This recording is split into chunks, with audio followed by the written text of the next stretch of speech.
You ask Tiger to solve.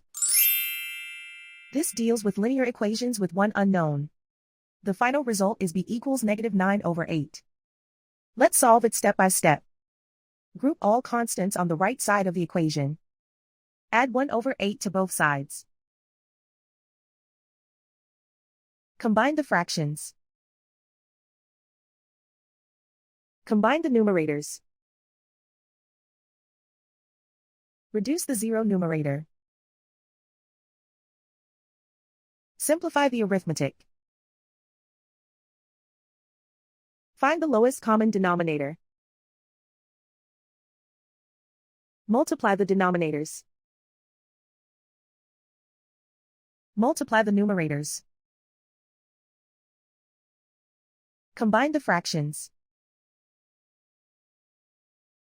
Combine the numerators. Isolate the s. Multiply both sides by inverse fraction 3/1. Group like terms. Multiply the coefficients. Simplify the fraction. Multiply the fractions. Simplify the arithmetic. And so the final result is b equals -9/8.